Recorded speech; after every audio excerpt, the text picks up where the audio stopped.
or posthumous, with their married wives, all those delicacies which are so delightful in the reading, as when we read of those youthful dalliances in paradise, as beseemed fair couple linked in happy nuptial league alone. By the inherent fault of stage representation, how are these things sullied and turned from their very nature by being exposed to a large assembly? When such speeches as Imogen addresses to her lord come drawling out of the mouth of a hired actress, whose courtship, though nominally addressed to the personated Posthumus, is manifestly aimed at the spectators, who are to judge of her endearments and her returns of love. The character of Hamlet is perhaps that by which, since the days of Betterton, a succession of popular performers have had the greatest ambition to distinguish themselves. The length of the part may be one of their reasons, but for the character itself we find it in a play, and therefore we judge it a fit subject of dramatic representation. The play itself abounds in maxims and reflections beyond any other, and therefore we consider it as a proper vehicle for conveying moral instruction. But Hamlet himself, what does he suffer meanwhile by being dragged forth as a public schoolmaster to give lectures to the crowd? Why, 9 parts in 10 of what Hamlet does are transactions between himself and his moral sense. They are the effusions of his solitary musings, which he retires to holes and corners and the most sequestered parts of the palace to pour forth. Or rather, they are the silent meditations with which his bosom is bursting, reduced to words for the sake of the reader, who must else remain ignorant of what is passing there. These profound sorrows, these light and nose-boring ruminations, which the tongue scarce dares utter to deaf walls and chambers, how can they be represented by a gesticulating actor, who comes and mouths them out before an audience, making 400 people his confidants at once? I say not that it is the fault of the actor so to do. He must pronounce them ore rotundo, he must accompany them with his eye, he must insinuate them into his auditory by some trick of eye, tone, or gesture, or he fails. He must be thinking all the while of his appearance, because he knows that all the while the spectators are judging of it. And this is a way to represent the shy, negligent, retiring Hamlet. It is true that there is no other mode of conveying a vast quantity of thought and feeling to a great portion of the audience, who otherwise would never earn it for themselves by reading, and the intellectual acquisition gained in this way may, for aught I know, be inestimable. But I am not arguing that Hamlet should not be acted, but how much Hamlet is made another thing by being acted. I have heard much of the wonders which Garrick performed in this part, but as I never saw him, I must have leave to doubt whether the representation of such a character came within the province of his art. Those who tell me of him speak of his eye, of the magic of his eye, and of his commanding voice, physical properties, vastly desirable in an actor, and without which he can never insinuate meaning into an auditory. But what have they to do with Hamlet? What have they to do with intellect? In fact, the things aimed at in theatrical representation are to rest the spectator's eye upon the form and the gesture, and so to gain a more favourable hearing to what is spoken. It is not what the character is, but how he looks, not what he says, but how he speaks it. I see no reason to think that if the play of Hamlet were written over again by some such writer as Banks or Lillo, retaining the process of the story, but totally omitting all the poetry of it, all the divine features of Shakespeare, his stupendous intellect, and only taking care to give us enough of passionate dialogue, which Banks or Lillo were never at a loss to furnish, I see not how the effect could be much different upon an audience, nor how the actor has it in his power to represent Shakespeare to us differently from his representation of Banks or Lillo. Hamlet would still be a youthful, accomplished prince, and must be gracefully personated. He might be puzzled in his mind, wavering in his conduct, seemingly cruel to Ophelia. He might see a ghost, and start at it, and address it kindly when he found it to be his father. All this, in the poorest and most homely language of the servilest creep after nature that ever consulted the palate of an audience,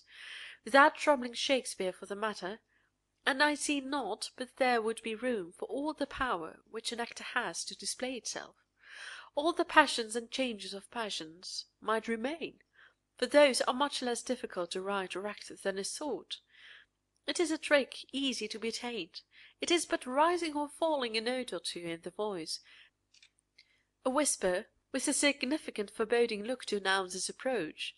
and so contagious the counterfeit appearance of any emotion is, that let the words be what they will, the look and tone shall carry it off and make it pass for deep skill in the passions. It is common for people to talk of Shakespeare's play being so natural that everybody can understand him. They are natural indeed. They are grounded deep in nature, so deep that the depth of them lies out of the reach of most of us. You shall hear the same person say that George Barnwell is very natural, and Othello is very natural, that they are both very deep, and to them they are the same kind of thing. At the one they sit and shed tears, because a good sort of young man is tempted by a naughty woman to commit a trifling peccadillo, the murder of an uncle or so, that is all, and so comes to an untimely end, which is so moving; and at the other, because a blackamoor in a fit of jealousy kills his innocent white wife, and the odds are that 99 out of 100 would willingly behold the same catastrophe happen to both the heroes, and have thought the robe more due to Othello than to Barnwell. For of the texture of Othello's mind, the inward construction marvellously laid open with all its strengths and weaknesses, its heroic confidences and its human misgivings, its agonies of hate springing from the depths of love,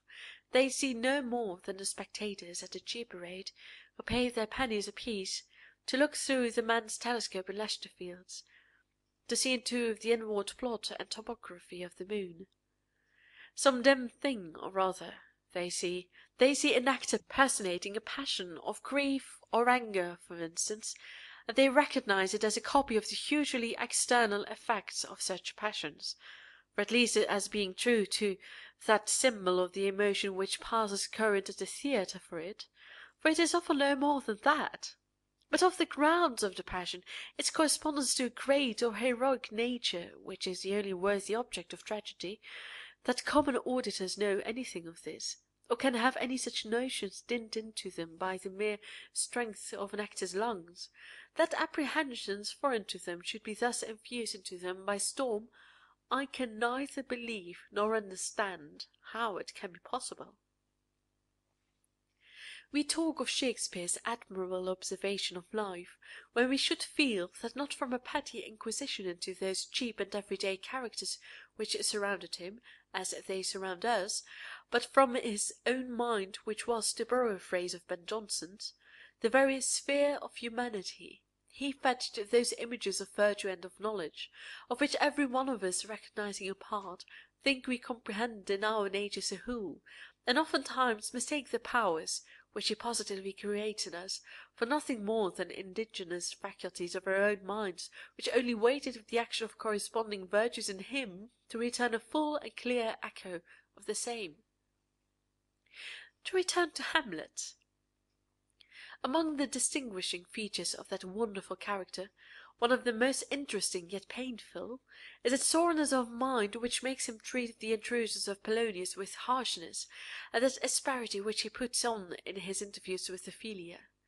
These tokens of an unhinged mind, if they be not mixed in the latter case with the profound artifice of love, to alienate Ophelia by affected discourtesies, and to prepare her mind for the breaking off of that loving intercourse which can no longer find a place amidst business so serious as that which he has to do, are parts of his character, which, to reconcile with our admiration of Hamlet, the most patient consideration of his situation is no more than necessary. They are what we forgive afterwards, and explained by the whole of his character, but at the time they are harsh and unpleasant.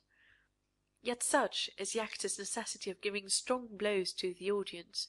that I have never seen a player in this character who did not exaggerate and strain to the utmost these ambiguous features, these temporary deformities in the character, They make him express a vulgar scorn at Polonius, which utterly degrades his gentility.